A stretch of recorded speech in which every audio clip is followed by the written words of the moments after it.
A Treatise of Satan's Temptations. Part 2. By Richard Gilpin. A Discourse of the Malice, Power, Cruelty and Diligence of Satan. Chapter 4. Part 5. Of Satan's second way of improving his advantages, which is by working upon the understanding indirectly by the affections. This he doth, 1. By a silent, insensible introduction of error. His method herein. 2. By entangling the affections with the external garb of error, a gorgeous dress, or affected plainness. And more. The manifold inconveniences that followed this kind of dealing, they did not discover at first.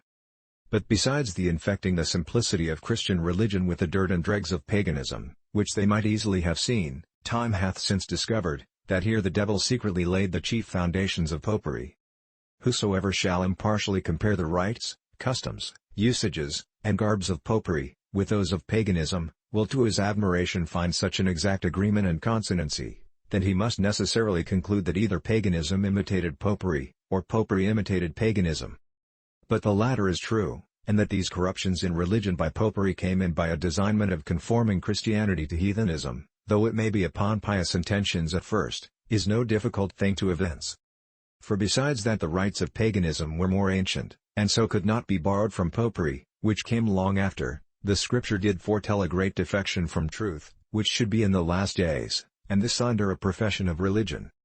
And the things particularized are such as show that the defection should carry an imitation of paganism, for no less seems to be signified by 1 Timothy 4:1, the Spirit speaketh expressly, that in the latter times some shall depart from the faith, giving heed to seducing spirits, and doctrines of devils. That is, as Mr. Mead, whose interpretation I follow, doth prove, doctrines concerning devils or demons, as in Hebrews 6:2, we have the phrase of doctrines of baptisms, which must needs signify doctrines concerning baptisms. The Gentile theology of demons is the thing which Paul prophesies should be introduced into Christianity. How clearly this relates to popery may be evident to any that doth not wilfully blind himself by prejudice. Their doctrine of demons was this: they supposed two sorts of gods, supreme and inferior. The supreme they supposed did dwell in the heavenly lights, sun, moon, and stars, without change of place. These they judged were so sublime and pure, that they might not be profaned with the approach of earthly things, and that immediate approaches to them, were derogatory to their sovereignty. The inferior order of gods they imagined were of a middle sort, betwixt the supreme beings and men, as participating of both. These they called mediators and agents, and supposed their business was to carry up men's prayers to God, and to bring down blessings from God upon men. These were in Scripture called Balaam, and by the Greeks demons. To this purpose, Austin and others speak. Now these demons they supposed were the souls of dead men, that had been more than ordinarily famous in their generation. Thus Ninus made an image to his father Belus after he was dead, and caused him to be worshipped. Hermes confesseth that Aesculapius, grandfather to Asclepius, and Mercury, his own grandfather, were worshipped as gods of this order. Abundance of instances I might produce to this purpose. But to go on, these demons, because to them was committed the care of terrestrial affairs, as Celsus argues against Origen, and because of the help and advantage that men might receive from them, they supposed it gratitude and duty to worship them, and this worship they performed at their images, sepulchres, and relics. To this purpose Plutarch tells us of Theseus his bones, and Plato of the Theta Kappa Alpha Iota or shrines of their demons. How evident is it that the papists in their doctrine and practice about the invocation of saints and angels, have it after this copy, and that they are the men that have introduced this doctrine of demons, the thing itself declares without further evidence. Had the heathens their dead heroes for agents betwixt the supreme gods and men?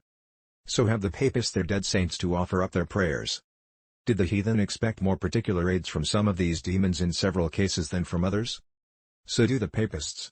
Instead of Diana for women in labor, and Aesculapius for the diseased, they have their Saint Margaret and Saint Mary for travailing.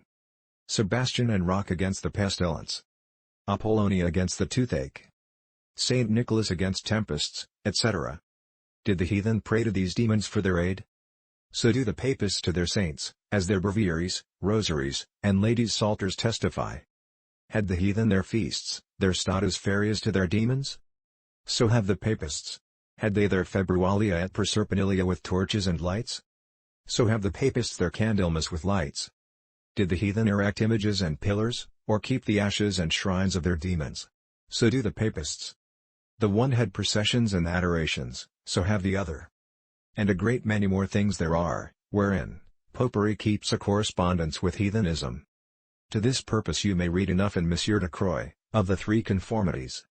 To make it yet more clear that the corruptions in religion by Popery came in by the design of suiting Christian religion to paganism, I shall in a testimony or two show you, that they professedly avouched the design. Gregory the Great writes chidingly to Cyranus, Bishop of Marseille, who it seems was no forward man in this matter to this purpose, thou shouldst have considered that thou didst converse chiefly with the Gentiles, to whom pictures are instead of reading, to the end that no offence be given them under colour of lawful zeal, wherewith thou art not cunningly endued. And in another epistle to Meletus, he adviseth, that the honours and offerings which the heathens gave to their demons, should be transferred to the martyrs and their relics, and gives this reason for it: it is impossible, saith he, to cut off all at once from stubborn minds.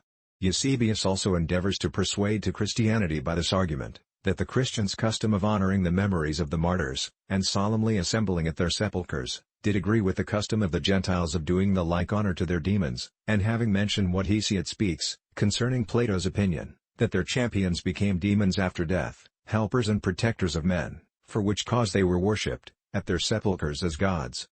He adds to this purpose, that if these honours had been given to the favourites of God, and champions of true religion, it had been well enough.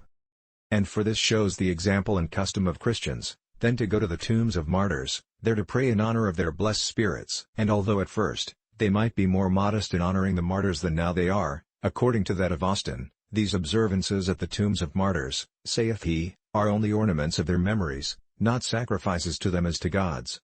Yet this soon slid into greater abuse, insomuch that Lud. Vives, in his notes on that chapter, blames those of his own time for worshipping saints as gods, and tells us he cannot see the difference betwixt the opinion concerning saints, as generally practiced, and that of the heathens concerning their gods. I might add the positive acknowledgment of Beatus Renanus, Jacobus of Arahine, concerning the burning of candles to the Virgin Mary, which custom they confess was borrowed from the heathens, with a respect to the frowardness of paganism, and a design not to exasperate them, that they might gain them. I might also show that the mischief of this design, of accommodating truth to a compliance with different parties, hath not only shown itself in introducing strange actions and ceremonies, but hath also discovered itself in leavening men's judgments in reference to opinion. Calvin conjectures, that those confident assertions of the powers of nature, were first occasioned by an over-officious willingness, to reconcile the doctrine of the Scripture with the opinions of philosophy. And that men, being unwilling to run the hazard of the scorn, which they might meet with, in contradicting the general received principles of philosophers, were willing to form the doctrine of truth, relating to human ability accordingly. Abundance of instances of this kind may be given. Whence came the doctrine of purgatory, but from hence? It is but Plato's philosophy Christianized by the Roman synagogue. He divided all men into three ranks: the virtuous, who were placed by him in the Elysian fields; the desperate ungodly, these he adjudgeth to everlasting fire; and a third sort, betwixt the perfectly virtuous and the desperately wicked, he sendeth to Acheron, to be purged by punishment. All of this Eusebius makes mention of at large. That the Papists derived their purgatory from hence is generally affirmed by Protestants. Thanks.